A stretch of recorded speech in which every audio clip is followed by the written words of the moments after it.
Hello friends, स्वागत है आप सभी का स्पर्श के इस यूट्यूब चैनल में। करंट अफेयर्स के इस वीडियो सीरीज में आज हम छत्तीसगढ़ के परीक्षोपयोगी महत्वपूर्ण तथ्यों पर चर्चा करेंगे। इस वीडियो सीरीज में हम वीकली और मंथली करंट अफेयर्स पर चर्चा करते हैं और प्रश्नों के माध्यम से इनकी व्याख्या भी करते हैं। तो आइए आज का वीडियो शुरू करते हैं। आज का हमारा पहला प्रश्न है, हाल ही में किन्हें छत्तीसगढ़ राज्य पिछड़ा वर्ग आयोग का नया अध्यक्ष बनाया गया है? और हमारे विकल्प हैं सियाराम साहू, थानेश्वर साहू, धनेश्वर साहू या रमेश्वर साहू। इस प्रश्न का सही जवाब है दोस्तों option number B, Thaneshwar Sahu. तो अब आप छत्तीसगढ़ राज्य पिछड़ा वर्ग के आयोग के अध्यक्ष के रूप में थानेश्वर साहू जी को याद रखेंगे। थानेश्वर साहू पूर्व अध्यक्ष सियाराम साहू जी के स्थान पर पदभार संभालेंगे। बढ़ते हैं अगले प्रश्न की ओर। हमारा दूसरा प्रश्न है, छत्तीसगढ़ के किस स्थान पर देश का पहला स्मार्ट शौचालय बनाया जाएगा? और हमारे विकल्प हैं रायपुर, बिलासपुर, दुर्ग या रायगढ़। इस प्रश्न का सही जवाब है दोस्तों ऑप्शन नंबर बी, रायपुर। इस तथ्य की चर्चा मैं अपने पिछले वीडियो में भी कर चुका हूं कि रायपुर के कलेक्ट्रेट परिसर में सर्व सुविधा युक्त स्मार्ट शौचालय बनाए जा रहे हैं, जो कि देश का पहला स्मार्ट शौचालय होगा। और रायपुर में इस प्रकार के कुल 18 स्मार्ट शौचालयों का निर्माण किया जाएगा। आज का हमारा तीसरा प्रश्न है, छत्तीसगढ़ में प्रस्तावित लेमरू हाथी रिजर्व का क्षेत्रफल कितना रहेगा? और हमारे विकल्प है 1990 वर्ग किलोमीटर, 1995 वर्ग किलोमीटर, 2000 वर्ग किलोमीटर या 2249 वर्ग किलोमीटर। इस प्रश्न का सही जवाब है दोस्तों ऑप्शन नंबर बी, 1995 वर्ग किलोमीटर। दोस्तों आप सभी को बिल्कुल पता ही होगा कि वन्य प्राणियों की महत्ता को जोर देते हुए देश में वर्तमान में वन्य प्राणी संरक्षण अधिनियम 1972 लागू है, ठीक है। और छत्तीसगढ़ सरकार ने मानव हाथी द्वंद की बढ़ती घटनाओं को ध्यान में रखते हुए हाथियों को बेहतर रहवास प्रदान करने हेतु हसदेव नदी से लगे 1995 वर्ग किलोमीटर क्षेत्र को लेमरू हाथी रिजर्व घोषित करने का निर्णय लिया है। बीच में कुछ ऐसे खबरें आ रही थी कि कुछ विशेष कारणों से इस 1995 वर्ग किलोमीटर के क्षेत्र को कम किया जा रहा है, जिसे छत्तीसगढ़ के वर्तमान वन एवं पर्यावरण मंत्री ने साफ कर दिया है कि लेमरू हाथी रिजर्व का जो क्षेत्रफल है वो 1995 वर्ग किलोमीटर ही रहेगा।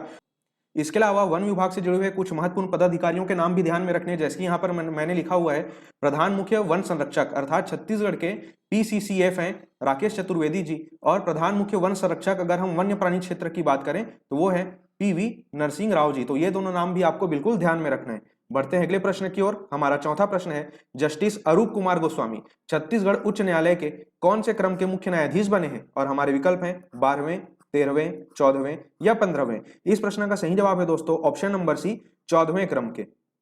दोस्तों आप सभी को बिल्कुल पता होगा छत्तीसगढ़ उच्च न्यायालय के नए मुख्य न्यायाधीश बनाए गए हैं जस्टिस अरूप कुमार गोस्वामी जी, और ये छत्तीसगढ़ उच्च न्यायालय के 14वें मुख्य न्यायाधीश होंगे। साथ ही ध्यान रखने वाली बात यह है, अगर आप संविधान का अध्ययन किए होंगे तो आपको बिल्कुल पता होगा कि राज्य के उच्च न्यायालय के मुख्य न्यायाधीश को शपथ कौन दिलवाते हैं? उस राज्य के राज्यपाल। तो यह तथ्य भी अपने आप में बहुत ज्यादा महत्वपूर्ण है। बढ़ते हैं अगले प्रश्न की ओर। हमारा अगला प्रश्न है, हाल ही में किन्हें छत्तीसगढ़ IAS एसोसिएशन का नया अध्यक्ष बनाया गया है? और हमारे विकल्प हैं अजय सिंह, सुब्रत साहू, मनोज पिंगुआ या भीम सिंह। इस प्रश्न का सही जवाब है दोस्तों option number C, Manoj Pingua. दोस्तों छत्तीसगढ़ IAS एसोसिएशन के पदाधिकारियों का नाम कुछ इस प्रकार है, आप सभी को बिल्कुल पता ही है, हमारा प्रश्न ही था।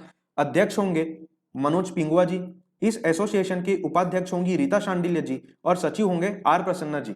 आपको एक और तथ्य ध्यान में रखना है, वो यह है कि मनोज पिंगुआ जी जो कि छत्तीसगढ़ IAS एसोसिएशन के अध्यक्ष बने हैं, वे छत्तीसगढ़ वन विभाग के प्रमुख सचिव भी हैं। हमारा अगला प्रश्न है, केंद्र सरकार की महत्वाकांक्षी सांसद आदर्श ग्राम योजना के क्रियान्वयन में छत्तीसगढ़ का देश में कौन सा स्थान है? और हमारे विकल्प हैं दूसरा, चौथा, छठवां या 10वां। इस प्रश्न का सही जवाब है दोस्तों ऑप्शन नंबर बी, चौथा स्थान। दोस्तों सांसद आदर्श ग्राम योजना के बारे में आप सभी बिल्कुल सुने होंगे। इस योजना की शुरुआत की गई थी 11 अक्टूबर सन 2014 को, और इस योजना में कुछ इस प्रकार के प्रावधान थे कि प्रत्येक सांसद को अपने संसदीय क्षेत्र में एक आदर्श ग्राम का चयन करके उसका विकास करना था, जिसके लिए वर्ष 2014 से 2019 अर्थात 5 वर्षों के मध्य चरणबद्ध तरीके से 3 गांव गोद लेने थे। तो इस योजना के क्रियान्वयन में जो शीर्ष राज्य रहे हैं उनमें अव्वल राज्य रहा है तमिलनाडु, दूसरे स्थान पर है उत्तर प्रदेश, तीसरे स्थान पर है गुजरात, और इस योजना के क्रियान्वयन में हमारे राज्य छत्तीसगढ़ चौथे स्थान पर रहा है। तो ये तथ्य हमारे लिए बहुत ज्यादा महत्वपूर्ण हो जाता है। और ध्यान देने वाली बात यह भी है कि सांसद आदर्श ग्राम योजना के लिए कोई अलग से राशि आवंटित नहीं किया जाता है, बल्कि सांसदों को अपने सांसद निधि के कोष से ही इन ग्रामों का विकास एक आदर्श ग्राम के रूप में करना रहता है। दोस्तों ये सभी आंकड़े हमारे द्वारा 9 अक्टूबर 2021 के आधार पर जारी किए गए एक रिपोर्ट से लिया गया है।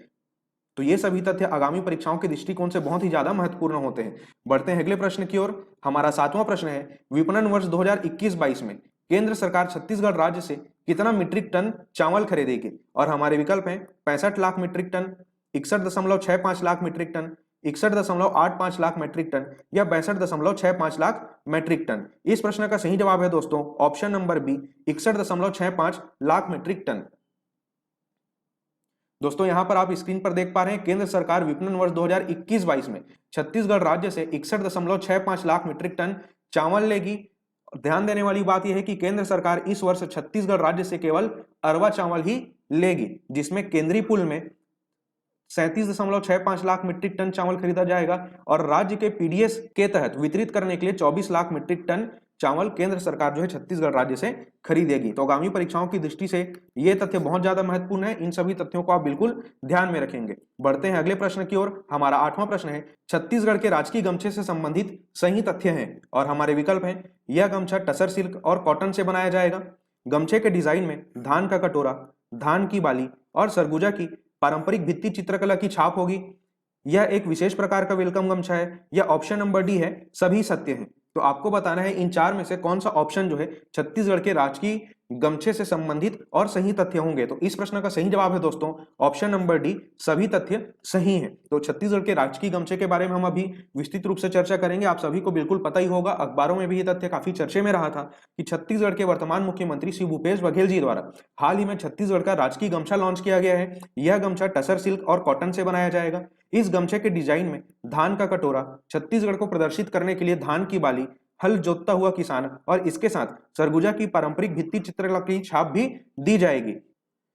छत्तीसगढ़ की कला और संस्कृति के समावेश से निर्मित यह विशेष प्रकार का एक वेलकम गमछा है, जिसे राजकीय गमछे का दर्जा दिया गया है। इस गमछा से कलाकारों, अतिथियों, बुद्धिजीवों और उत्कृष्ट कार्य करने वाले लोगों सहित सभा और समारोह में अतिथियों तथा अन्य लोगों का स्वागत किया जाएगा। बढ़ते हैं अगले प्रश्न की ओर। हमारा 9वां प्रश्न है, छत्तीसगढ़ राज्य में श्री धन्वंतरी सस्ती दवा योजना के तहत 85 दवा दुकानों का शुभारंभ कब किया जाएगा? और हमारे विकल्प हैं 17 अक्टूबर, 18 अक्टूबर, 19 अक्टूबर या 20 अक्टूबर। इस प्रश्न का सही जवाब है दोस्तों ऑप्शन नंबर डी, 20 अक्टूबर। दोस्तों तो इस सस्ती दवा योजना के तहत छत्तीसगढ़ राज्य के 169 शहरों में कुल 188 दवा दुकानें खोली जाएंगी और राज्य में ऐसी 85 दवा दुकानों का शुभारंभ मुख्यमंत्री भूपेश बघेल जी के द्वारा 20 अक्टूबर को किया जाएगा। बढ़ते हैं अगले प्रश्न की ओर। हमारा 10वां प्रश्न है, America world championship rifle shooting 2021 में रजत पदक जीतने वाली प्रसिद्धि महंत राज्य के किस जिले की रहने वाली है? और हमारे विकल्प हैं कोरबा, जांजगीर चांपा, रायगढ़ या बलौदाबाजार। इस प्रश्न का सही जवाब होगा दोस्तों option number B, Janjgir Champa. तो दोस्तों प्रसिद्धि महंत जी के नाम के साथ आपको शूटिंग खेल बिल्कुल ध्यान में रखना है और ये जांजगीर चांपा जिले से आती हैं। तो दोस्तों आज के वीडियो में सिर्फ इतना ही। जल्द मिलेंगे अगले करंट अफेयर के वीडियो के साथ, तो इंतजार कीजिए हमारी अगली वीडियो का। इस वीडियो को अंत तक देखने के लिए आपका धन्यवाद।